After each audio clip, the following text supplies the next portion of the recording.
Ce soir, nous sommes tous réunis pour un événement tant attendu. Un événement qui marque chaque fin d'année scolaire.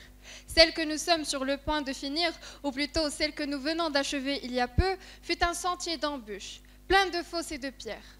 Un parcours plein de défis, de réussites et d'échecs, ce qui nous forge de plus en plus pour que nous devenions de meilleures versions de nous-mêmes. Comme on dit, l'être humain apprend plus de ses défaites et échecs que de ses réussites. Tout au long du confinement, nous avions utilisé les moyens mis à notre disposition afin de poursuivre et glorifier cette activité qui n'est autre que les grands débats et la RAC. Nous voir réunis tous ensemble ce soir dans cette salle qui a été témoin d'innombrables échanges, témoin de victoires mais aussi de défaites, témoin de sourires mais aussi de larmes, témoin de liesse, je me sens directement prise par une bouffée d'émotions. Après tant de mois où l'espoir a cessé d'enjoliver nos cœurs et nos âmes, après tant de jours de solitude loin de tout contact humain et de toute socialisation, après tant de nuits sans sommeil où notre seul espoir est de revenir à cette vie que nous avons tant critiquée, nous l'envions à ce moment précis. Mais désirer quelque chose ne suffit pas dans un monde qui ne cesse de s'aggraver. Jour après jour, les catastrophes naturelles, les explosions, les bombardements, les camps terroristes et les violences s'enchaînent. Et nous n'agissons toujours pas. Le virus est donc venu nous dire stop, arrêtons toute cette mascarade, comme une lueur au fond d'un tunnel, une dernière bougie allumée pour seul espoir de sauver le monde. Le monde étant l'ensemble de tout ce qui existe, l'ensemble des éléments créant une existence. Cette même existence qui conditionne l'humanité et donc l'homme, ce même homme souvent caractérisé par sa cupidité et ses décisions souvent très néfastes pour l'humanité. Mais est-ce que nous, en tant qu'êtres humains, avons fourni l'effort de voir le revers de la médaille?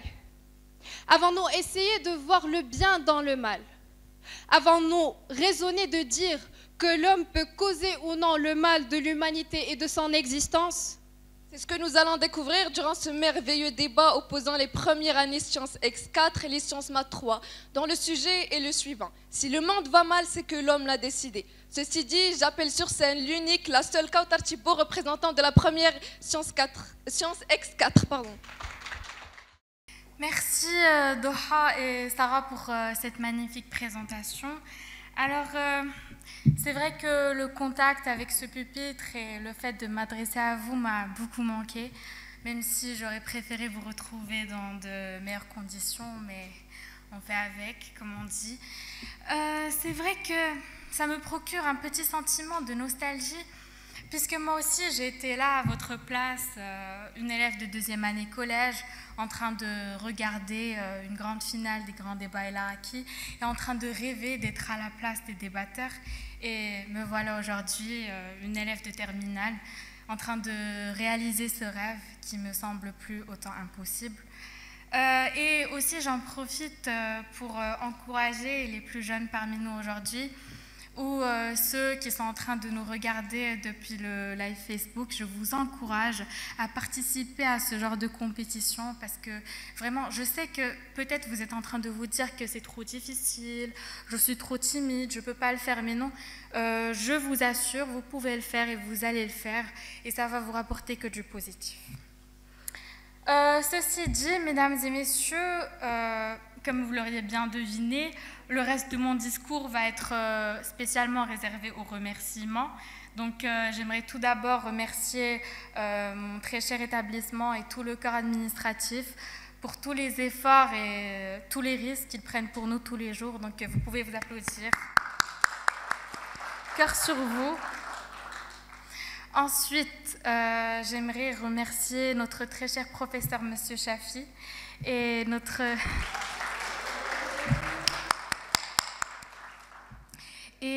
classe de l'année dernière, la première année sciences X4.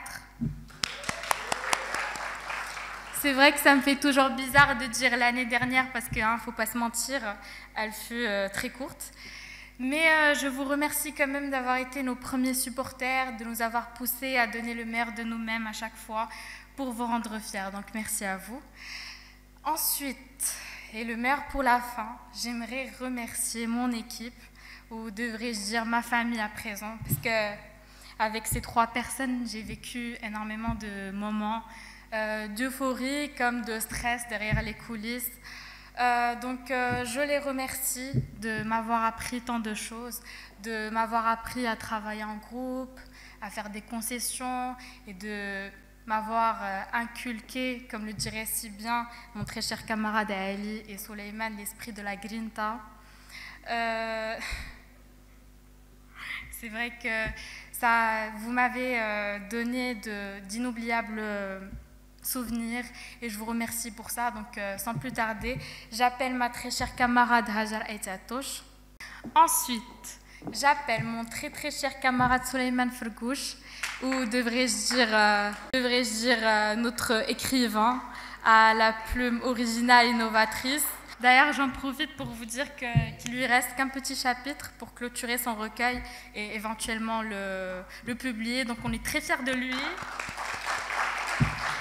Et le meilleur pour la fin, j'appelle mon très très cher camarade Ali El-Iraqi. Ou devrais-je dire le sarcasme en personne.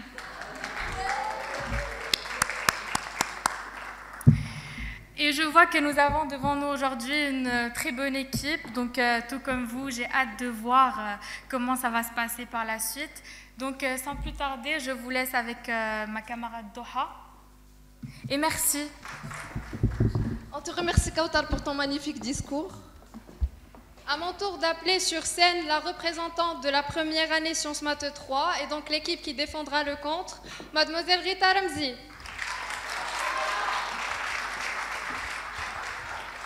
Alors, bonjour à toutes et à toutes. Qui l'aurait cru qu'après 8-9 mois d'enfermement, on reviendrait encore à cette école et encore moins sur cette scène, derrière ce pupitre, devant des regards aussi inquisiteurs, des personnes, des visages si familiers pourtant qui nous ont tellement manqué. Et bizarrement, même aujourd'hui, après autant de temps, je garde toujours cette même panoplie d'émotions contradictoires, celle de l'adrénaline mêlée à un stress monstre. Et vient s'ajouter aujourd'hui un nouveau sentiment, une impression de non-lucidité, d'inconscience, parce que je n'arrive toujours pas à croire que nous sommes en grande finale.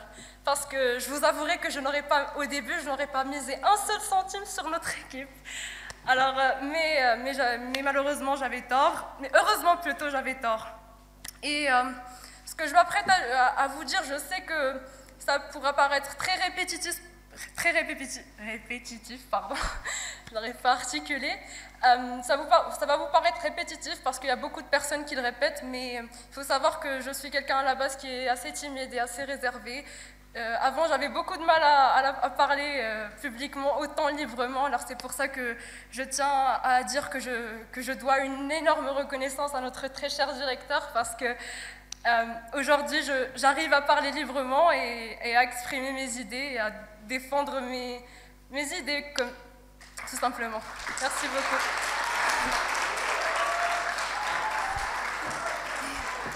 Et bien sûr que serait un débat sur notre très cher jury, alors je tiens à vous remercier parce que j'en ai tant appris grâce à vous. Et bien sûr, une petite dédicace à ma classe que je porte énormément dans mon cœur, les premières années Sciences Maths 3. Et à notre très cher professeur, M. Farnaoui, qui m'a tant appris et qui nous a encouragés depuis le début. Bon, sans plus trop tarder, je vais présenter une équipe qui n'est peut-être pas parfaite à vos yeux, mais elle l'est pour moi. C'est ma famille aussi. Alors, pour commencer, on va commencer par un peu de douceur, la féminité, la si délicate, celle qui, sous sa petite voix d'ange, se cache un tempérament bien trompé, une débattrice hors pair. Je vous présente Leïla El-Bedaoui, un tonnerre d'applaudissements. Et puis on passe à notre petit philosophe, mais celui qui détient une sagesse extrême. Je vous demande un tonnerre d'applaudissements à Omar Brada. Et après, il y a notre petit esprit aiguisé du groupe, notre retourneur de cerveau, mais surtout un expert en gestion du temps, celui qui pourra vous gérer des conclusions en moins de 20 secondes. Un tonnerre d'applaudissements pour Etmel Fnassi. Et avant de finir, j'aimerais juste remercier les assistants, même s'ils ne sont pas présents avec nous, mais sachez qu'ils ont fait un travail, ils nous ont beaucoup aidés, et sans eux, on ne serait sûrement pas ici en finale. Merci. Avant de passer la parole aux débatteurs, on tient tout d'abord à présenter les membres du jury, M. Ouhido, M. Nizar, Mme Mziane et Mme Simari. Très chers débatteurs, je tiens à vous rappeler les règles du débat. Les interventions se font respectivement à tour de rôle et doivent durer 1 minute au minimum. Lors des interventions, prière de ne pas toucher le pupitre, le micro et tout matériel commun susceptible d'entraver les mesures sécuritaires prises par l'établissement.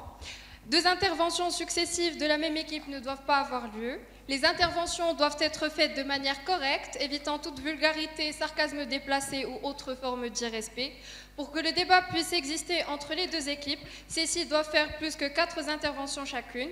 Et finalement, il faut respecter le temps réparti pour chaque équipe qui est de 20 minutes. L'audience est tenue de respecter les débatteurs ainsi que les mesures sécuritaires mises en application. Pour ce faire, il faut respecter les règles ci-après. Maintenir la distanciation physique, le silence, le calme et le respect dans la salle.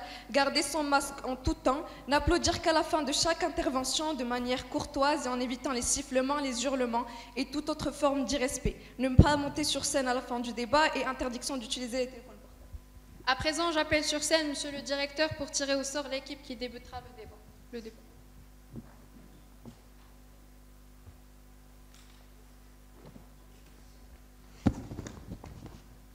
L'équipe qui débutera, c'est la première année, Sons X4.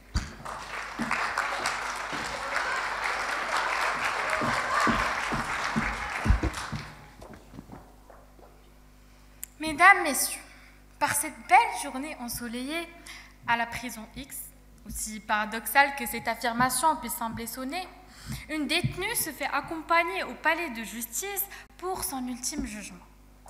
Les heures passent et ses oreilles bourdonnent des plaidoiries passionnées de ses intercesseurs, mais elle, telle une tombe, elle garde le silence. Le juge vient de prononcer son nom.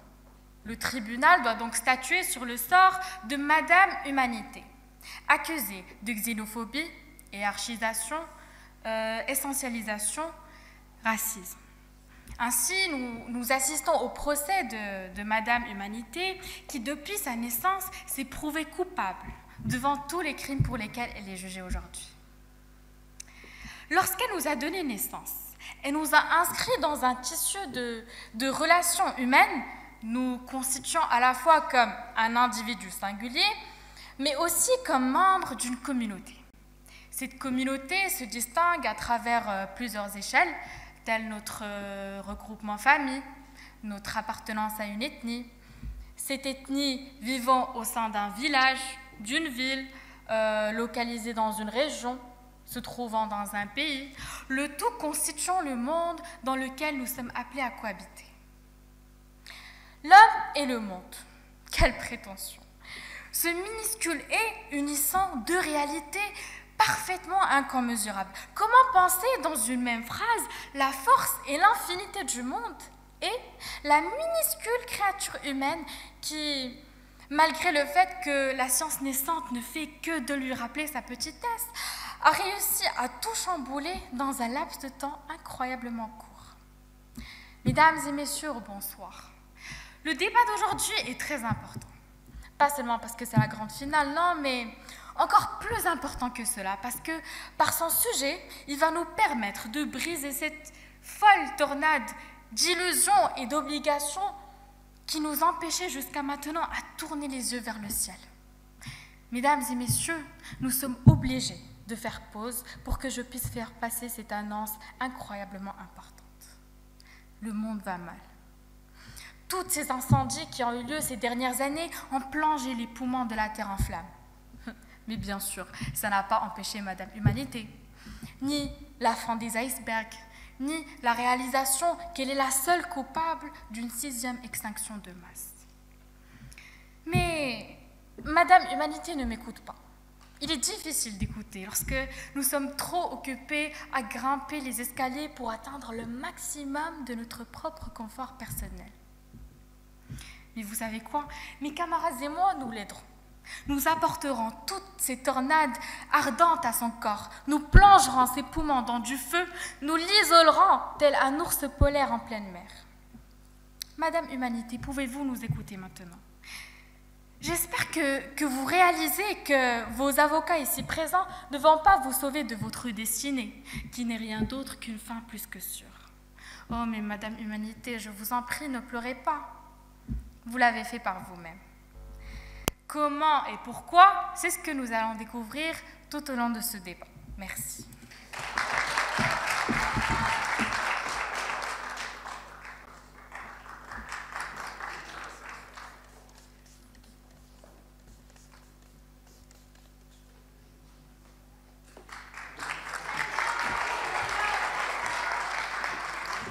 Mesdames et messieurs, bonsoir. Vous savez, ça me manque de dire ça. Aujourd'hui, je vous parle de l'homme et du monde.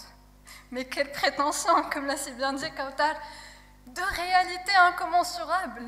Comment présumer dans une même phrase l'infinité et la puissance du monde et cette minuscule créature que cette fois, seule sur son ridicule rocher, s'arroge le droit de trancher, de porter un jugement définitif et de décider que le monde aille mal. Même en l'imaginant, je me sens déjà accusée dans un procès de Kafka, ou plutôt c'est Augustin d'Albert Camus qui cherchait d'où venait le mal et qui n'en sortait pas, ou même ce Pascal qui, dès qu'il se rappelait de la petitesse de l'homme, formait déjà une angoisse nouvelle. Si, pour certains, on peut se risquer à désigner un coupable, pour d'autres, il est impossible de remonter jusqu'à l'ultime responsable du mal. Il est vrai que le mal, ce sont ces guerres qui tuent des innocents. C'est l'injustice. Et le fait est que le mal existe, nous ne le nions pas. Mais encore, faudrait-il savoir que l'idée de mal est aussi associée à tous les événements accidentels jugés nuisibles. Donc, le mal, c'est aussi ces catastrophes naturelles qui surgissent de nulle part. C'est aussi ces éruptions volcaniques, ces chutes de météorites, ces maladies, ces virus. Ah, mais vous savez, mais c'est très facile de rejeter cette lourde responsabilité à l'homme, de le culpabiliser et surtout de lui attribuer ces maux qu'il inflige. Je renonce à cette idée simpliste, je ne l'accepte pas et je n'en serai convaincue. Car n'a-t-on finalement que l'illusion du choix? Car en effet, je doute fort qu'un être qui ne se rappelle même pas du repas qu'il a pris hier prétend incarner la conscience du monde et se prononce ainsi en son nom que le monde va mal. Je n'ai pas choisi mon nom, encore mieux, je n'ai pas choisi ma nationalité, mon pays, ma langue. Notre égoïsme nous berce dans cette illusion du libre arbitre et nous oublions souvent ce déterminisme qui n'est autre que la succession de chaque événement est due en principe du cause à effet, des lois de la physique, du passé, des facteurs sociétaux et de notre environnement. Et comme disait Baruch Spinoza, les hommes se croient libres pour cette seule cause qu'ils sont conscients de leur action et ignorant des causes par où ils sont déterminés. Sur ce, restez à l'écoute, restez déterminés, car quelque chose me dit qu'on n'en a pas encore fini. Merci.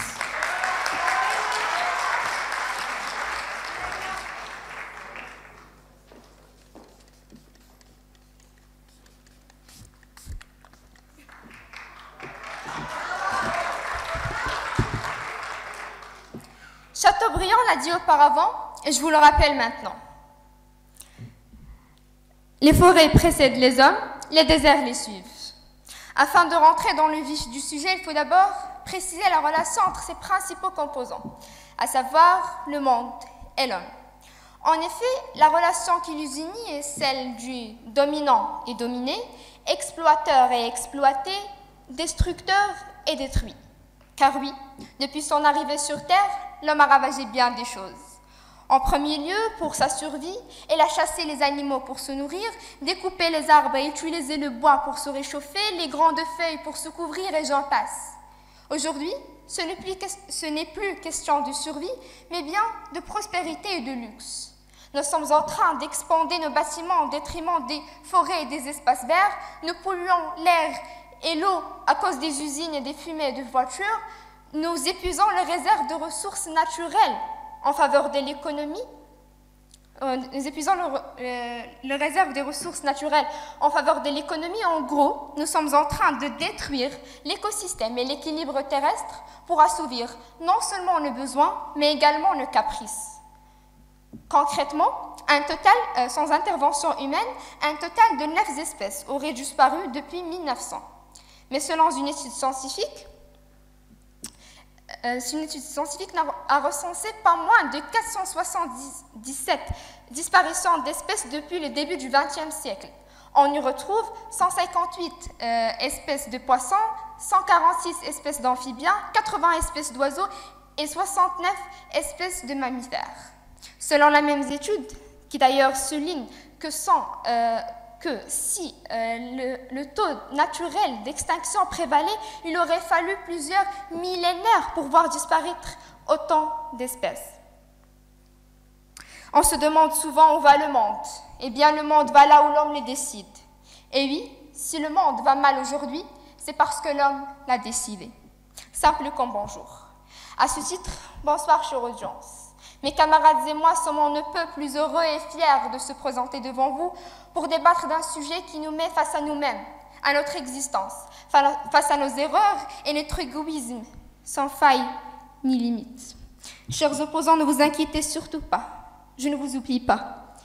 Mes propos s'adressent justement à vous, puisque l'évidence que représente notre opposition n'est un secret pour personne. L'homme, ce spécimen qui est gâté par la nature, doté de pouvoir et d'intelligence, se prend pour le centre du monde et se croit tout permis. Hormis les dégâts économiques, la quiétude et la sérénité qui régnaient avant la présence de l'être humain n'est plus. La vie quotidienne est désormais une chaîne de crimes, de famine, d'injustice et bien d'autres malheurs. Le responsable n'est autre que nous, vous et l'autre. Je vous le répète. Le responsable n'est autre que nous, vous et l'autre. Aucune autre espèce n'a causé autant de dégâts autour d'elle. Oui, nous avons énormément de pouvoir, mais grand pouvoir s'ensuit une grande responsabilité. Une responsabilité à laquelle nous avons failli, et il est grand temps de l'admettre. Mesdames et messieurs, tout est dit, que la vérité triomphe et que le meilleur gagne. Merci.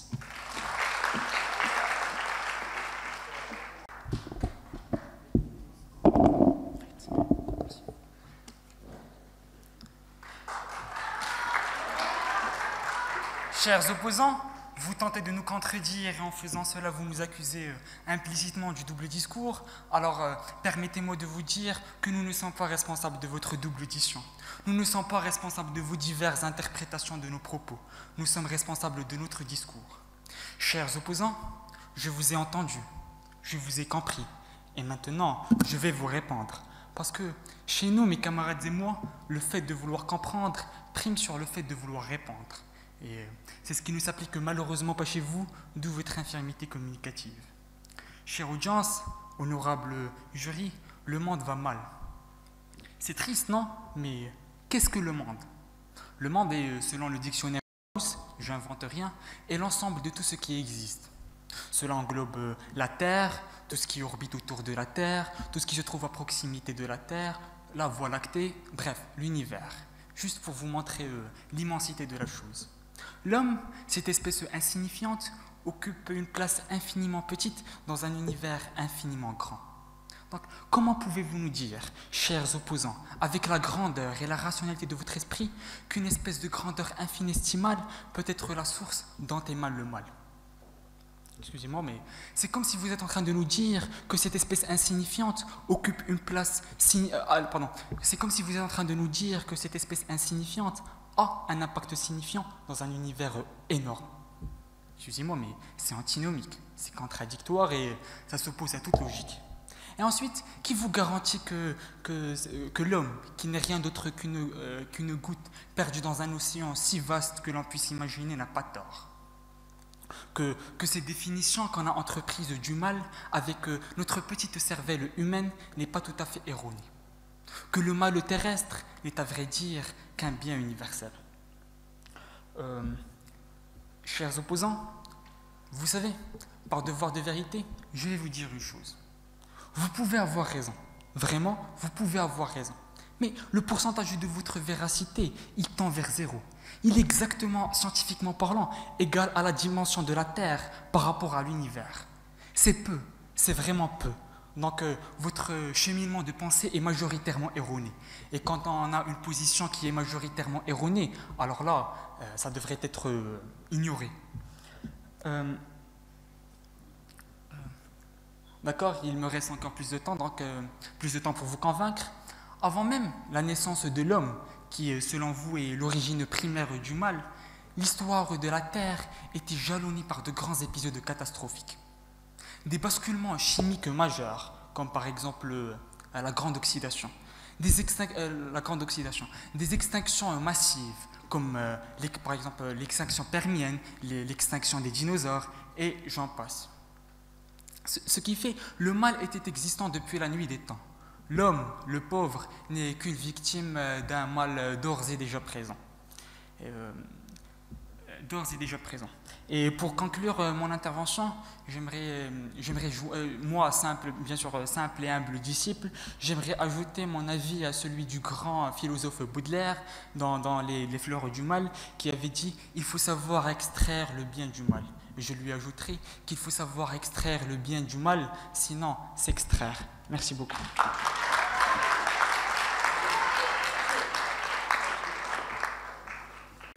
Bon, alors l'homme, une pincée d'ADN, des organes, des os, des muscles, de la chair, un cerveau dont il s'en sert très rarement, on va pas se mentir, et enfin une forme potable de ce qu'est un être humain. On mélange le tout, et hop, le tour est joué. On obtient un cocktail parfait d'égoïsme et d'humanisme, d'absurdité et d'efficacité, ou même d'action et d'inaction. Mesdames et messieurs, chers opposants, bien le bonjour. L'être humain est incroyable, c'est la seule créature qui va couper un arbre pour en faire du papier, écrire dessus, sauver les arbres. Bon, certes, il peut se montrer surprenant, intelligent et solidaire via toutes les actions humanitaires et les combats des organisations à but non lucratif menées à travers les 5 continents, tout comme il peut se montrer d'une cruauté hors pair, sans pitié et égoïste au plus haut point. Et là, je parle bien sûr du génocide rwandais, l'apartheid, l'Holocauste, les 2 guerres mondiales, et j'en passe. Et c'est pour cette raison que j'ai appelé Madame Humanité à la barre, et que je lui ai demandé pourquoi. Pourquoi agir sans prendre en considération la gravité des conséquences? Pourquoi être si égoïste et gâcher l'avenir de notre ascendance? Pourquoi vandaliser la terre de nos ancêtres? Bien évidemment qu'elle avait la langue coupée, ne savant pas quoi me répondre face à de telles accusations, car elle savait très bien qu'elles étaient fondées.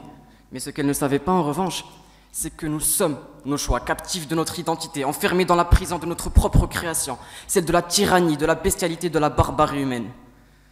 Et c'est là où ça devient beaucoup plus sérieux. Bon, je vais vous expliquer tout ça via une équation très simple constituée de 2 constantes. Vous êtes sur ce maintenant, vous devrez comprendre. Acte égale conséquence. Quand on agit, il y a toujours un résultat, une répercussion. Négatif ou positif, là n'est pas la question, mais le ricochet de votre action est toujours présent. Et quand on y pense, la source de cette action est tout simplement un modeste choix, comme quoi une simple idée venue de nulle part peut changer le destin de cette planète. Et croyez-moi, ce phénomène est très dangereux. Bon, vous savez, en préparant ce débat, une question ne cessait de trottiner dans ma tête. Comment vous persuader qu'on court à notre propre perte suite à un comportement irresponsable, insouciant et comateux, en sachant qu'on traverse une période de pandémie très rude et très difficile qui requiert un respect total des mesures sanitaires, mais de la part de qui? De la part de ces mêmes personnes dont le comportement irresponsable, insouciant et comateux. Ah, dur comme question. Bon, écoutez.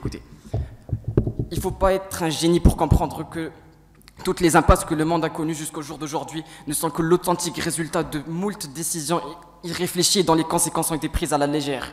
Et forcément, ce n'est pas la décision d'un arbre, d'un alien ou d'un éléphant, mais celle d'un être humain dont le cerveau est assez développé pour prendre des initiatives. Mais comme je l'ai dit au début, le cerveau est malheureusement très rarement correctement utilisé. Et donc nous voilà, coincés dans un train qui se dirige vers une mort quasi certaine, mais dont les rails peuvent toujours être détournés en nous ouvrant un nouveau chemin. Mais entre nous, méritons-nous vraiment cette énième chance? Car croyez-le ou pas, entre avoir des principes et être un sale idiot, la ligne est très fine. Merci.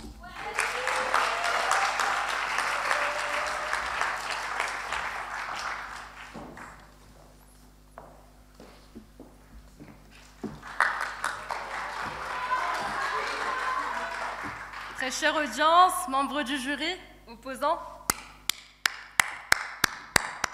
Attention, une petite précision, somme toute, est essentielle. Je n'applaudis pas ici la belle prestation de nos opposants, ou devrais-je dire de nos beaux-parleurs, bien que certains pourraient considérer que le fair-play l'exige, mais le fair-play, j'estime l'avoir exercé en conservant calme et silence face à une argumentation aussi fallacieuse. Alors non, si j'émets ici un bruit, c'est pour vous réveiller, car il est évident qu'on a voulu vous endormir. Et je n'ai pas peur de le dire, alors vous, n'ayez pas peur de le reconnaître. Car après tout, très chers opposants, pour vous, qu'est-ce que l'homme avec un grand H? Est-ce un homo sapiens, une espèce primate? Je ne crois pas. Alors moi, je vais vous la donner, leur définition de l'homme avec un grand H. C'est avant tout un être vilain, perfide, exécrable, malicieux, qui dès la minute où il a posé ses petits pieds sur terre, a mis en place un plan des plus machiavéliques, celui de mener ce pauvre petit monde au ravage et au cataclysme. Et bien sûr, parvenir ici à un raisonnement aussi simpliste, aussi facile, je ne peux accepter, pardonnez-moi, mais je ne peux accepter une telle facilité. Je rejette la facilité, nous exécrons la facilité et nous la laissons volontiers à nos très chers opposants qui s'en sont décidément abreuvés à outrage et ont tenté de vous noyer dedans. Très chers opposants, non mais sérieusement, est-ce que vous vous rendez compte que votre thèse est totalement dépourvue de bon sens? Je m'explique. Alors d'abord, vous commencez par nous dire si le monde va mal. Alors ça voudrait dire que vous n'êtes même pas sûr que le monde aille mal. Alors vous basez tous vos arguments sur des possibilités, des hypothèses, des éventualités. Et bien sûr que je ne peux pas laisser passer ça, mais encore une fois, là n'est pas le problème. Moi, ce qui me gêne et ce qui me dérange réellement, c'est que ces personnes-là, à ma droite, sont en train de réduire le monde à seulement l'humanité et ce qui l'entoure de très près, or que c'est tout bonnement faux. Et mon camarade Omar Bourada l'a très très bien étayé. Le monde englobe un intervalle beaucoup plus vaste et beaucoup plus étendu que l'homme et sa petite planète Terre. Mais bien sûr, comme je suis quelqu'un d'assez flexible et d'assez souple avec les gens, je vais venir vous accorder le bénéfice du doute. Alors allons-y, admettons que le monde ne tourne qu'autour de l'homme. Alors, ne tourne qu'autour de l'homme. Eh bien moi, je viendrai vous dire que l'humanité n'a jamais connu une situation aussi prospère. Et attention, je ne suis pas en train de dire que le monde va bien, je suis en train de dire que le monde va de mieux en mieux. Et je peux vous le prouver, même si ça sonne comme une provocation. Alors, vous voulez parler de problèmes mondiaux? Allons-y, soit, parlons-en. Alors, qu'est-ce qui vous pousse tant à noircir le tableau? La violence dans le monde, l'esclavage, le racisme, les guerres. Alors je vous rappelle primo que le racisme d'hier n'est pas celui d'aujourd'hui. Encore hier, le racisme n'était même pas considéré comme un problème et aujourd'hui, nous dénonçons sa banalisation. Hier, l'esclavage était totalement légal et aujourd'hui, nous l'avons banni et aboli à travers le monde. Et oui, je suis très bien consciente qu'aujourd'hui, il y a plus d'1 million de musulmans ouïghours qui sont détenus dans des camps de concentration en Chine. Mais la différence, c'est que l'homme, c'est-à-dire nous sommes en train de le médiatiser et nous luttons contre cet acte, barbare et incivil. Alors, vous l'aurez compris, mon propos n'est pas de dire que la violence à travers le monde a diminué de façon constante et en parfaite synchronie depuis le début de temps. On parlerait alors ici de magie et non pas de progrès. Mais puisqu'on vit dans une société droguée par les mauvaises nouvelles, dopée au mal, alors bien sûr que les bonnes nouvelles n'ont pas la cote. On les garde pour les ringards à œillères, les naïfs à côté de la plaque, les habitants de La Lande, comme nous vous diriez. Ah, et j'ai failli oublier une petite remarque, très chers opposants. Sachez que le mot « décider » est un grand mot qu'il va falloir peser quand vous prononcez, parce que venir dire que l'homme a décidé du mal qui arrive au monde, ça voudrait dire, sachant que l'homme fait partie intégrante de ce monde, ça voudrait dire que l'homme a décidé du propre mal, l'homme a décidé, de se faire du mal de son plein gré. Alors, pardonnez-moi, mais je ne pense pas qu'on puisse arriver à un tel taux de sadisme. Donc, je vous inviterai à revoir votre raisonnement et sur quoi vous le basez. Méditez sur cela et merci.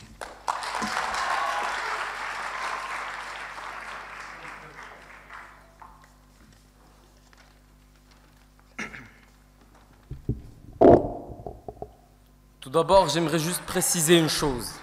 Nous pouvons poser des restrictions à chaque ensemble, c'est-à-dire que le monde, il peut être défini comme l'univers, mais nous pouvons poser des restrictions au monde, c'est-à-dire, je vais vous donner un simple exemple, dans une classe, quand le professeur demande si tout le monde est présent, eh bien, à ce moment-là, le professeur parle de 10 personnes, 20 personnes, et donc il a posé des restrictions au monde, mais quand même si le monde représente l'univers, la phrase reste correcte, vous comprenez? Donc, mesdames et messieurs, bonsoir. Le monde va mal. À quel moment pouvons-nous considérer une chose comme étant mal? Et à quel moment pouvons-nous considérer que le monde va mal? Deux questions auxquelles nous allons répondre à travers deux points de vue différents. Trêve de mondanité, rentrant dans le cœur du sujet. Pour dire que le monde va mal si et seulement si tout ce qui le constitue va mal. Du coup, si une entité appartenant au monde va bien, alors à ce moment précis, pouvons-nous encore dire que le monde va mal? Parce que certes, la pauvreté, la famine, les injustices, la ségrégation, etc. sont des fléaux qui font des ravages dans le monde. Mais pour dire que l'humanité tout entière en souffre serait à mon goût un peu trop cru. Parce que, évidemment, il existe des pauvres et des riches. Certains vont mal, d'autres vont bien. Mais à aucun moment nous pouvons mener une étude statistique fiable qui pourrait prouver à 100% qu'une majorité qui va mal écrase une certaine minorité qui va bien. Alors, pour éviter tout quiproquo et amalgame, il va nous falloir rejeter tous les fléaux précédents dans notre raisonnement actuel et essayer de trouver un fléau qui serait capable de concerner l'humanité tout entière sans distinction. C'est-à-dire que le riche comme le pauvre est concerné. Bien sûr, ce ne sont que des appellations, car qui sommes-nous vraiment quand on ne l'est pas vraiment? Enfin bref, mesdames et messieurs, l'être humain il essaye de réduire le taux de pollution, parce que oui, l'humanité utilise la pollution comme arme. Donc l'être humain essaie de réduire le taux de pollution à travers des campagnes de sensibilisation, des initiatives, des congrès, etc. Et pourtant, il continue de construire des usines qui polluent. L'hôpital qui se fout de la charité. Que fait l'humanité pour sauver les ours polaires? Que fait l'humanité contre les gaz à effet de serre? Que fait l'humanité pour éviter sa perte? Donc, comme vous le voyez, l'humanité veut sa perte. Et donc, si le monde va mal, c'est que le monde l'a décidé. L'humanité finira calcifiée comme un ridicule liétopédian. Mesdames et messieurs, maintenant d'une chose l'autre. Soit l'être humain est extrêmement stupide, soit il le fait exprès. Merci.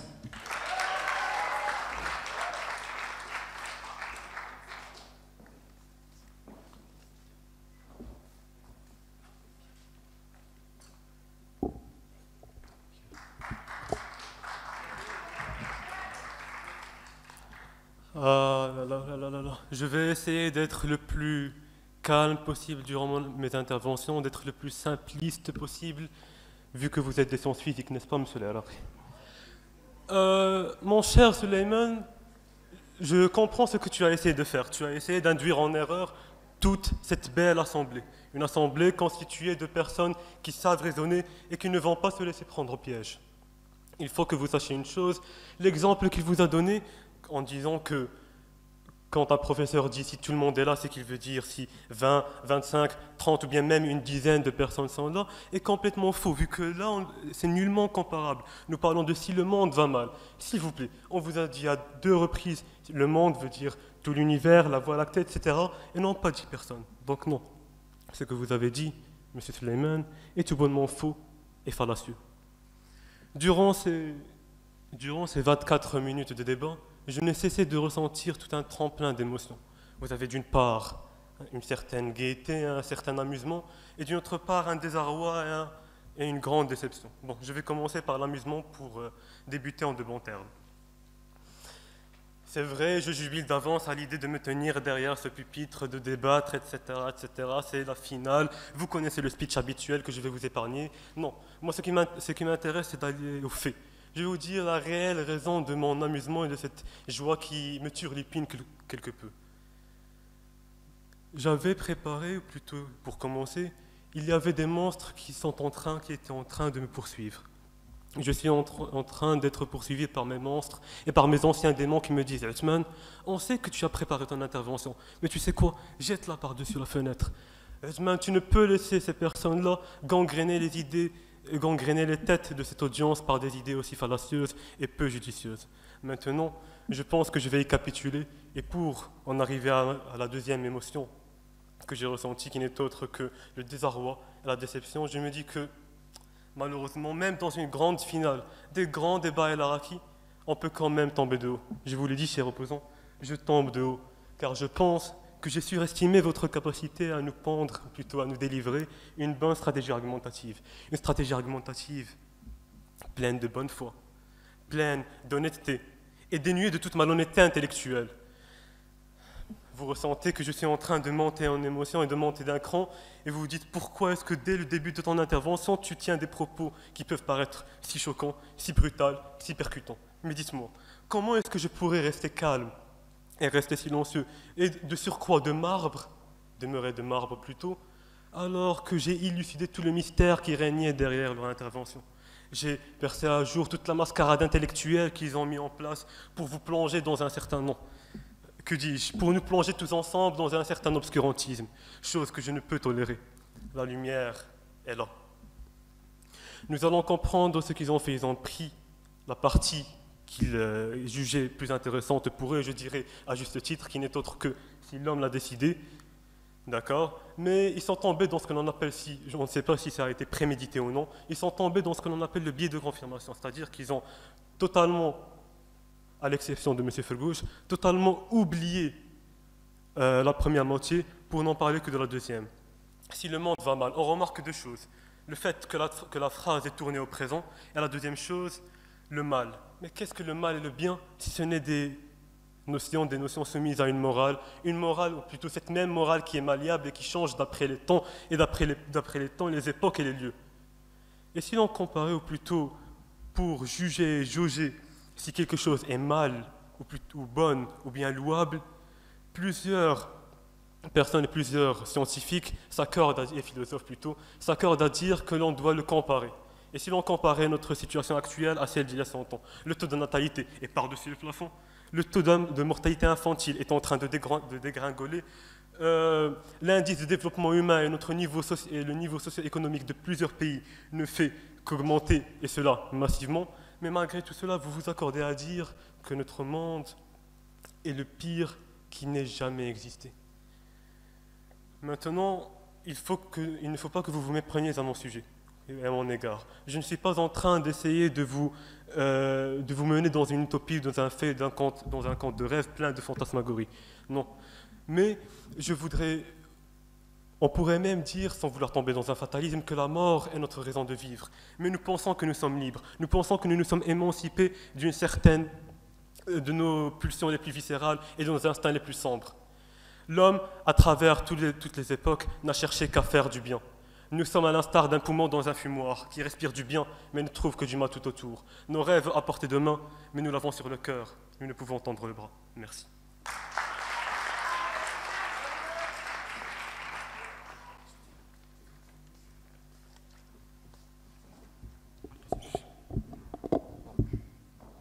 Mademoiselle Ramzi, vous dites que vous médiatisez l'humain, que vous l'aidez. Vous faites quoi?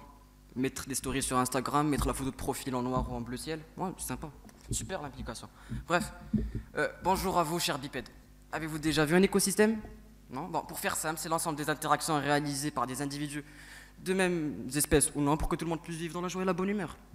Maintenant, je vais vous parler d'écologie. Relation avec le sujet, vous allez comprendre. Et je vais aussi essayer de vous faire comprendre pourquoi les écologistes que vous voyez dans les médias ne sont que des vilains hypocrites anthropocentristes qui ne méritent que de se faire décapiter face à Ned Stark.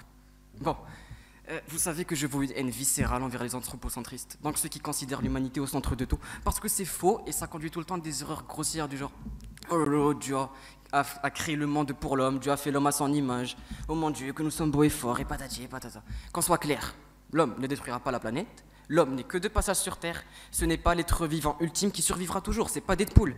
Bon, vous allez croire que je dérive du sujet, mais patience, vous comprendrez pourquoi. La planète, pour exister, n'a besoin que de 3 choses. Des cyanobactéries, ce sont des bactéries vivantes dans l'eau qui font de la photosynthèse. Elles sont plus ou moins à l'origine de la vie sur Terre. De l'eau parce que l'eau permet la vie telle qu'on la connaît, et de lumière parce que la lumière permet la photosynthèse, l'oxygène, la respiration. Donc des trucs cool d'un point de vue scientifique. Et si vous avez bien remarqué, il n'y a pas marqué humanité dans ces 3 choses. Ce qui nous amène directement à l'hypocrisie collective des écologistes. Les gaz à effet de serre, les produits polluants, tout ça ne détruira pas la planète, mais détruira les conditions de vie nécessaires à l'humanité, au monde tel qu'on le connaît. Donc oui, n'écoutez pas les gens qui disent que la Terre souffre, qu'elle va être détruite, etc., parce que c'est n'importe quoi. Elle nous survivra largement. En revanche, l'homme, lui, est conçu pour tout détruire via ses choix, y compris lui-même. Et je vais vous expliquer que n'importe quelle décision qu'a prise un être humain, même pour sa survie ou pour le soi-disant bien de l'humanité, impacte toujours dangereusement notre monde. Bon, comme je l'ai dit en préambule, un écosystème est conçu comme un équilibre. Et dans la nature, si un déséquilibre survient, c'est la fin du monde. Simple comme bonjour. Et avec le temps, avec la technologie, l'humanité a choisi de détruire ses prédateurs naturels, comme les maladies, le froid, etc. Ce qui a fait que l'humanité est devenue une sorte de cancer sur Terre, n'étant plus régulée par les prédateurs, et en plus sauvant les individus qui n'auraient pas pu survivre en temps normal. L'humanité a proliféré sans s'arrêter, détournant des ressources pour son développement et détruisant les écosystèmes qui dépendaient et reposaient sur ces ressources. L'homme va détruire les conditions nécessaires à son existence et emmener avec lui 80% des espèces vivantes sur Terre. Non, mais d'autres survivront, ne vous en faites pas, comme les cafards. Ah oui, j'ai bien dit les cafards, qui sont capables de résister à des conditions de vie extrêmes. Ils iront donc coloniser les niches écologiques que l'homme aura laissées. L'évolution fera son tour de passe-passe, son tour de magie. Elle créera de nouvelles espèces dérivées de celles-là, et ainsi de suite, ainsi de suite. Oui, qui sait, dans un millénaire, ce seraient des cafards mutants qui régneront sur ce monde. Pour la simple et unique raison que l'homme a fait le choix de détruire tout ce dont son espèce a réellement besoin et n'a pensé qu'à lui et à sa survie dans un schéma qui ne calcule que le court terme alors qu'il fallait prendre en considération le long terme. Donc ne vous en faites pas si d'un jour à l'autre c'est la fin de l'humanité. Ce n'est pas à cause de nous, c'est la faute de l'idéologie primitive et égoïste de nos ancêtres, avec tout le respect que je leur dois.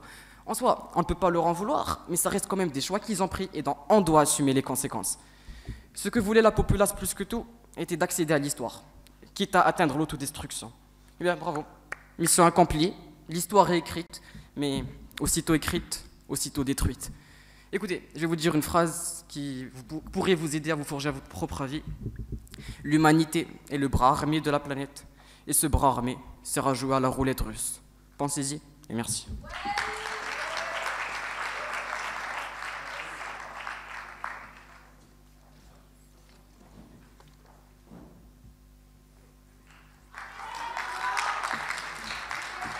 Bon, tout d'abord, chers opposants, je veux rebondir à vos premières interventions, car j'arrive mal à imaginer un cocktail, que l'homme est un cocktail qui ne sait plus ce qu'il fait, qu'il exagère, et puis dire que c'est un être rationnel. Vraiment, votre exemple est déplacé. Mais vous savez, admettons que ce que vous dites est vrai. Vous savez, chère audience, ce matin, je me suis levée et je me suis dit que je serais la personne la plus sadique, la plus cruelle, avide de sang et prête à faire du mal à toute l'humanité. De même, j'ai décidé aussi de propager Madame Covid, qui, entre nous, minera ma propre destruction, mais on n'en a que faire, non? Sauf que ce n'est pas le cas, détendez-vous, tout ceci est dépourvu de bon sens. Vous l'aurez compris, je ne fais qu'illustrer les idées de mes chers opposants qui prétendent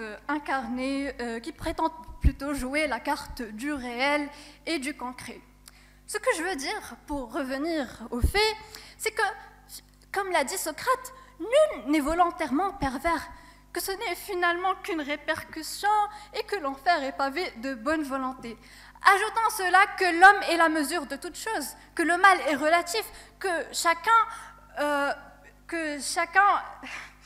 qu'il dépend de ce que chacun perçoit, ressent et croit. Quand je vois une fleur rouge dans un arbre, une autre personne daltonienne la voit verte. Quand j'aperçois un oiseau enfermé dans une cage, je pense que c'est mal, mais une autre personne présumerait que c'est bien. Eh bien, l'homme décide que le monde aille mal n'est qu'un raisonnement irréfléchi, un raisonnement qui nous redirige vers un conflit sans queue ni tête, un raisonnement qui discrédite et porte atteinte à toutes ces personnes qui ont marqué l'histoire. Alors, laissez-moi vous dire une chose, chers amis.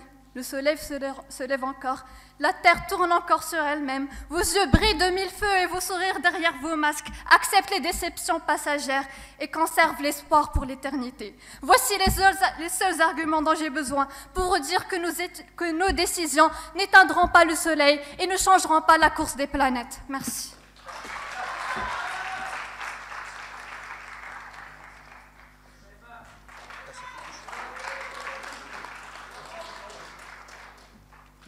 Mesdames et messieurs, entamons notre deuxième point de vue. Pour dire que le monde va mal, il faut démontrer que le monde ne va pas bien. Mais à quel moment pouvons-nous considérer que le monde va bien? Eh bien, à ce moment précis, le monde va bien si et seulement si tout ce qui le constitue va bien. Et malheureusement, ce n'est pas le cas. Maintenant, reste à savoir à cause de qui, à cause de quoi.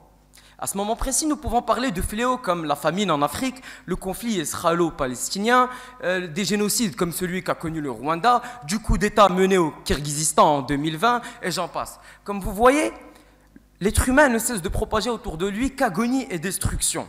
Et le pire dans tout ça, c'est qu'il est lui-même l'épicentre de ces problèmes, sans oublier le racisme dont il en est la cause au premier degré. Mais voyons, mesdames et messieurs, bien sûr, ce n'est pas de la dramatisation, ce sont des choses réelles qu'on voit presque tous les jours. La stigmatisation des peuples, où chacun se retrouve à donner une étiquette à son prochain en le jugeant par rapport à sa manière de penser ou d'agir, en se basant sur des stéréotypes et des concepts et des apparences complètement absurdes. Pourquoi attiser la haine quand on peut simplement cultiver amour et sérénité? Mais voyons, mesdames et messieurs, je ne suis pas borné. Je ne rêve pas d'un monde parfait où les inégalités n'existent pas. Mais n'oubliez pas qu'un effort au bon moment, au bon endroit, vaut mieux que des paroles en l'air. Car oui, le monde va mal, et c'est l'être humain qui l'a décidé, par-delà ses choix, par-delà ses actions, par-delà ses décisions. Donc, parce que tout simplement, quand on marginalise les siens, il est évident que nous sommes en train de diviser le monde. L'être humain est bien conscient que cela crée des tensions ethniques. Et c'est principalement ce qui mène à des guerres entre pays ou simplement civiles. Et pourtant, le communautarisme est toujours d'actualité. Pour finir, je dirais que le monde représente une seule et même entité. L'être humain, à travers le communautarisme, essaie de diviser ce monde en parts. Et ces parts sont toujours infinies. On dit alors que le monde est divisé en une infinité de petites communautés, qu'on écrit 1, qui représente le monde divisé par l'infini. Or, en mathématiques, 1 divisé par l'infini donne toujours 0. L'être humain est vraisemblablement en train de créer un monde qui ne tend vers rien. Il faut propager la vie avec un grand V. Mesdames et messieurs, quelle ironie du sort! Je n'ai pas envie de décrédibiliser l'espèce humaine, mais je continue de croire que notre absurdité et insouciance vient de notre naïveté et nonchalance. Mesdames et messieurs, l'homme a du mal à appréhender le futur car dans sa vision, il est immortel. Staline avait dit un jour que la mort d'un homme était une tragédie, celle d'un millier, une statistique. Le monde va mal. Le monde va mal, mesdames et messieurs, car le monde a perdu son humanisme. Le monde va mal car le monde a perdu toute valeur humaine. Selon Schopenhauer, le bonheur, c'est l'ennui. Le monde va mal, car on ne s'ennuie jamais. Mesdames et messieurs, sentez-vous cette émotion qui s'émane de nous? Sentez-vous la force de ces paroles? Une découverte du monde, un instinct recherché, une épopée qui s'achève avec vous et face à vous. Je ne peux être que fier de me retrouver ici, vers la fin, avec des personnes aussi instruites que vous. Écoutez-moi, mesdames et messieurs, tant de choses à vous dire, mais la bouche reste pourtant muette. Le sablier se vide de ses grains, périr est notre sort à tous. Mais n'oubliez pas qu'on peut rater sa vie, mais point sa mort. Merci.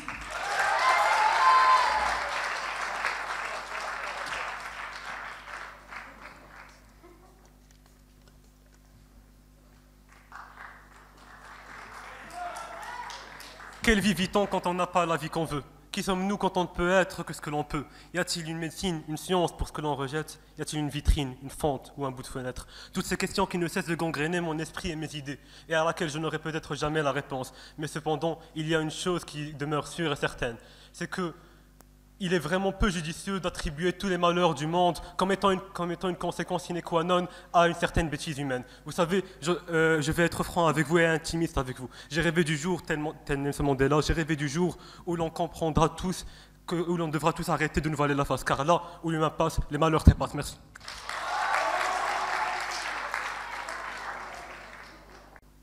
Avant de passer la parole au directeur, on aimerait féliciter les débatteurs des deux équipes d'avoir présenté un merveilleux débat qui nous rappelle ce pourquoi on aime tant passer derrière ce pupitre et défendre notre position. Car débattre n'est pas uniquement une simple compétition, une activité de divertissement, mais c'est aussi et principalement des souvenirs, de beaux souvenirs qui resteront à jamais dans le grenier de nos mémoires. Sur ce, j'invite les membres du jury à aller délibérer et j'appelle monsieur le directeur pour prendre la parole. Bonsoir à tous. Ça nous manquait tout ça, n'est-ce pas? Alors, je vais vous demander, s'il vous plaît, parce que bon, on n'a pas été déçus, on a un très très grand débat aujourd'hui, et digne d'une grande finale de la part des deux équipes. Et donc je vous demanderai s'il vous plaît de leur faire une standing ovation. Donc vous vous levez, vous les applaudissez s'il vous plaît, ils le méritent.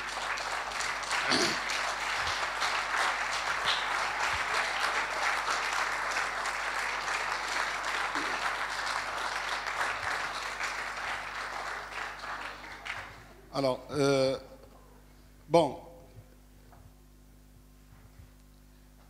dans une grande finale, il faut savoir que les deux équipes sont déjà finalistes et elles ont déjà gagné. Le résultat que les membres du jury vont annoncer, et c'est pratiquement le seul débat où les jurys se retirent, où les membres du jury se retirent pour délibérer et discuter, parce que tout simplement c'est une mention d'honneur beaucoup plus qu'autre chose. Il ne s'agit pas aujourd'hui de désigner un vainqueur et un perdant. D'accord ? De toute façon, les certificats que vous allez recevoir aujourd'hui sont les mêmes, exactement les mêmes. D'accord ? Il n'y a pas un grand vainqueur et un perdant, pas du tout. Vous êtes tous les deux finalistes, vous avez tous les deux remporté les deux séries parallèles des grands débats, et en plus, vous l'avez fait pendant une période très très particulière où vous avez été les premiers à avoir à débattre en mode virtuel. D'accord ? Donc vous avez réussi à faire ça l'année dernière, et je peux vous dire une chose, vous avez réussi à égayer notre confinement. D'accord ? Vous avez rythmé notre confinement et on attendait vraiment chaque semaine, malgré les difficultés auxquelles nous avons dû faire face, on attendait ce débat qui allait avoir lieu cette semaine-là justement pour revivre et nous rappeler un petit peu les moments agréables que nous passons au sein de cette salle et derrière ce pupitre. Alors, ceci étant dit, le sujet qui a été choisi pour la grande finale cette année n'a pas été choisi d'une manière fortuite. C'est un sujet qui a été largement réfléchi pour justement réfléchir, vous pousser, vous d'abord, en tant que débatteur et en tant que grand finaliste, à réfléchir à ce qu'est le monde et à ce qu'est le mal dans le monde, mais aussi pour permettre à notre audience d'y réfléchir. Parce que ce que je n'ai pas vu aujourd'hui dans le débat, bon, il y a eu bien sûr on va dire une discussion autour de philosophique, autour de ce qu'est le monde, etc. Mais si on rapportait tout cela, ça a été, bon, vous avez fait une allusion à cela, surtout lorsque vous avez parlé de l'unité, d'accord ? Mais moi, j'aurais aimé voir aussi, quelque part, chacun d'entre vous parler de son propre monde. Autrement dit, est-ce que si mon monde à moi, en tant qu'individu, va mal, ou est-ce que si ma vie va mal, ou est-ce que ce qui m'entoure va mal, est-ce que c'est parce que moi, je l'ai décidé ? Donc, quelque part, quel est mon rôle en tant qu'acteur, quel est mon rôle, moi, en tant qu'individu, dans mon monde ? Parce que c'est mon monde et ton monde à toi qui fait le monde dans lequel nous vivons ensemble. C'est l'intersection de nos différents mondes qui font le monde dans lequel nous vivons ensemble. Et donc là, j'aimerais partager avec vous une histoire qui est chère à notre cher orientateur, notre cher conseiller en orientation, l'histoire du colibri. Je ne sais pas si vous la connaissez, mais bon, peut-être certains d'entre vous la connaissent. Alors, le colibri est un petit oiseau, très très petit, qui, une fois, il y a eu un grand incendie dans une forêt, très grand incendie, et puis tous les oiseaux se fuyaient, tous les animaux fuyaient la forêt, comme lorsqu'il y a chaque fois un feu, sauf le colibri. Le colibri, il allait dans un lac, il prenait un petit peu d'eau, et il revenait vers le feu pour mettre l'eau, le petit peu d'eau qu'il avait dans son bec, la petite goutte, pour la mettre sur ce grand feu. Puis le grand tatou, le oiseau là, un grand tatou, il lui disait, mais t'es fou, c'est pas possible, qu'est-ce que tu es en train de faire? Tu n'y arriveras jamais. Et le colibri lui dit quoi? Je fais ma part. Je fais ce que j'ai à faire. Peu importe si je vais réussir à... Bon, il ne réfléchit même pas s'il allait éteindre ce feu ou pas, mais le fait est qu'il faisait sa part. D'accord? Alors maintenant, peu importe ce qu'on peut penser du sujet, peu importe ce que le monde représente pour les uns et les autres, mais la vraie question est aujourd'hui, si mon monde va mal, est-ce que c'est parce que je l'ai décidé? Je vous laisse méditer. Merci.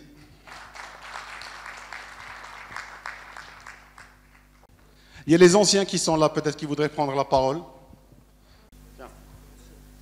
Alors, bonsoir tout le monde. J'aimerais surtout vous féliciter, les deux équipes. Je vous remercie pour vos prestations. Vous savez, on dirait qu'on a assisté tous ici aujourd'hui à un talent show, mais tout le monde est talentueux. Juste le fait que vous puissiez s'exprimer à votre façon, c'est un talent, Et je pense que c'était magnifique. Et je vous remercie encore une autre fois et merci beaucoup.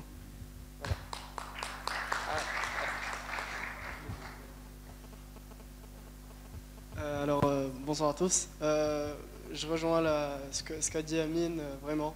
Félicitations pour cette prestation. Chapeau bas, vraiment, parce qu'on a eu droit à une réelle confrontation d'idées. Chacun, on avait l'impression qu'il était vraiment convaincu de ce qu'il disait et ça a apporté son effet. Aujourd'hui, j'aimerais m'adresser à vous et vous dire qu'aujourd'hui, il n'y a pas de vainqueur ou de gagnant parce que aujourd'hui, vous ne vous rendez pas compte de la chose, mais ce que vous avez appris durant tout ce parcours-là, c'est quelque chose qui va vous aider à forger votre personnalité, c'est quelque chose qui va vous servir pour plus tard, que ce soit en deuxième année, que ce soit vous avez appris un état d'esprit, et cet état d'esprit va vous aider. Et donc le sujet est très bon, honnêtement il m'a poussé à réfléchir.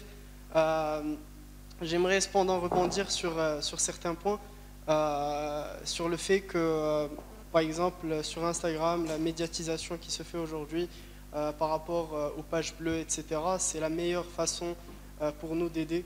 Chacun fait sa part des choses, comme l'a dit Monsieur le Directeur avec son histoire, chacun fait sa part des choses et c'est grâce à ça qu'on arrivera à changer le monde. On n'a peut-être pas de grande voix, quand on parle, on n'est pas écouté par tout le monde, mais quand on rejoint un hashtag, quand on rejoint une mobilisation à travers des publications, ça aide parce que un hashtag peut devenir en top 1 sur Twitter ou sur Instagram et ça va aider justement ça va nous aider à régler le problème. Les personnes concernées par tout ça vont nous aider à trouver une solution à tous les fléaux qu'on rencontre aujourd'hui. Et donc voilà, je pense que c'était tout pour moi. Et encore une fois, félicitations aux deux équipes.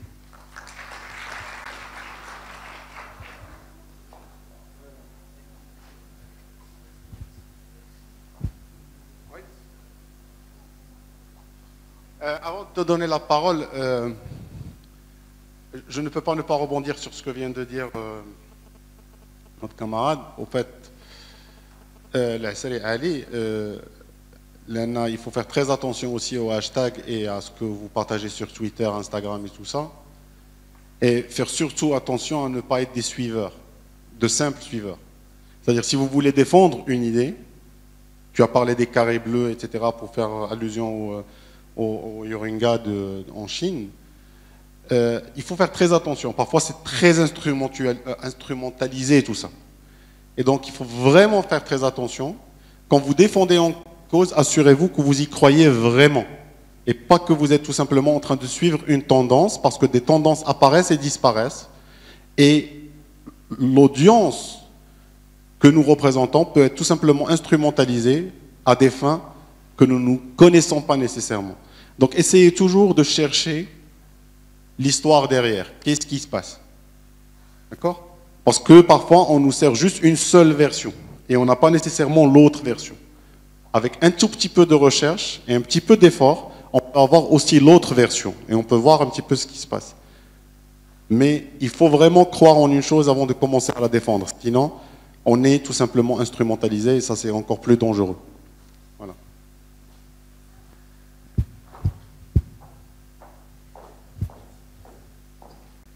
Bonjour, je m'appelle Moïma Mounji, je suis ancienne élève de l'établissement El Araki.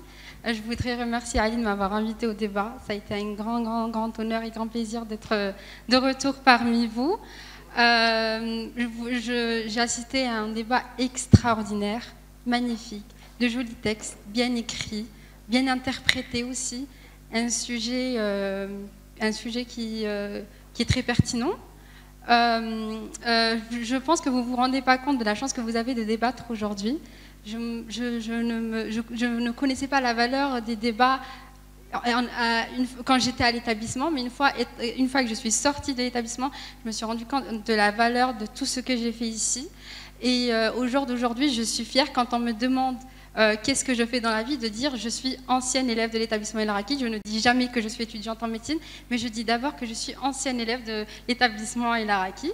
Je voudrais aussi rebondir sur le point qu'a Monsieur Ali, vous avez dit que que participer aux hashtags là, sur Instagram et tout, c'est aider à sa manière, mais je pense que mettre un carré bleu sur sa photo de profil Instagram pour soutenir la cause de la minorité musulmane en Chine, ce n'est pas aider à son échelle. Faire un don, ça c'est aider. Beaucoup de gens ils se contentent de mettre la photo sans pour autant être vraiment, savoir vraiment ce qui se passe. Mais si vous voulez vraiment aider, il y a beaucoup de choses à faire. Intégrer des organisations, des ONG, faire des dons. Beaucoup d'organisations permettent de faire des dons. Et j'aimerais aussi, ce n'est pas une critique, j'ai beaucoup aimé le débat, mais je voulais surtout dire, je suis écolo-sceptique, et c'est peut-être pour ça que je vais dire ça, mais je trouve que vous êtes un peu trop, vous avez trop parlé de l'écologie. J'aurais voulu qu'on cite toutes les guerres, tous les génocides qui se passent dans le monde, parce que moi, quand on me dit le monde va mal, la première chose à laquelle je pense, c'est mes frères qui meurent aux quatre coins du monde. Parler d'écologie, c'est bien, ça aide, mais vous pouvez ne pas être d'accord. Moi, je suis une écolo-sceptique, comme je vous le dis, mais j'aurais préféré qu'on mette l'accent sur ça, sur nos frères qui meurent tous les jours au Moyen-Orient, sur nos frères qui meurent tous les jours en Arménie avec le conflit avec l'Azerbaïdjan. J'aurais vraiment voulu que vous mettiez l'accent sur ça, mais c'est pas grave, c'était parfait. Parfait, je ne dis pas presque parfait, mais c'était parfait, merci beaucoup.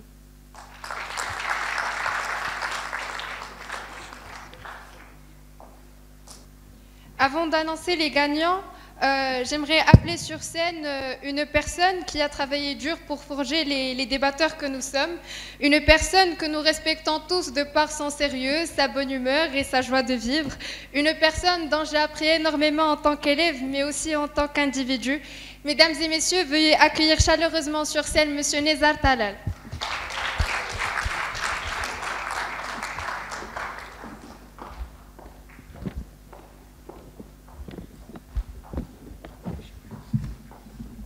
Alors, bonjour, bonsoir tout le monde. C'est vrai qu'il est difficile de parler quand on est un petit peu pris d'émotion et je ne vous cache pas que tous ceux qui sont présents aujourd'hui avec nous se sentent pris d'émotion parce que ça fait déjà longtemps qu'on ne s'est pas vus tous ensemble dans cette belle salle de cinéma, avoir un très beau débat de qualité. Et les 6 mois ou là, les 4 mois de confinement nous ont appris tellement de choses sur nous-mêmes et sur les autres. Et c'est le moment ou jamais justement de user de plus de partage parce que c'est ce qui nous reste et c'est ce qu'il y a de plus gratuit.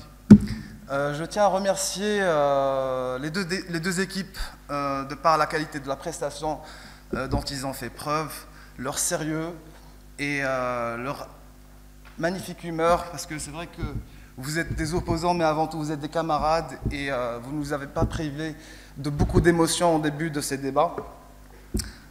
Merci beaucoup pour ce débat. J'aimerais bien, si c'est possible, ça fait longtemps qu'on ne l'a pas fait, et j'aimerais bien qu'on le fasse, un standing ovation pour nos deux débatteurs. S'il vous plaît, levez-vous et applaudissez-les, s'il vous plaît. Okay. Parce qu'ils le méritent amplement. Et Dieu seul sait combien ils ont fourni beaucoup d'efforts au vu du contexte difficile que nous avons vécu tous ensemble, mais ils se sont toujours démarqués. Et moi, c'est vrai que si le monde va mal, c'est que l'homme l'a décidé. Moi, je lance un message d'espoir à tout le monde parce que grâce à cette belle génération, on va pouvoir changer les idées, on va pouvoir changer le monde en mieux. Et encore une fois, merci beaucoup. Alors, nous n'allons pas parler de gagnants ou de perdants, nous allons plus parler de distinction. Et c'est vrai que c'est une grande finale et ça s'est joué sur quelques peu de détails qui ont fait la différence. Et ça ne veut pas dire qu'il y a une équipe qui a failli à sa mission et l'autre qui a excellé, c'est juste quelques petits détails qui ont fait en sorte à ce que le mérite ou la distinction revient, et sans plus tarder, parce que je sais que vous êtes impatients de savoir, la distinction revient à la première AS4 que je salue vivement.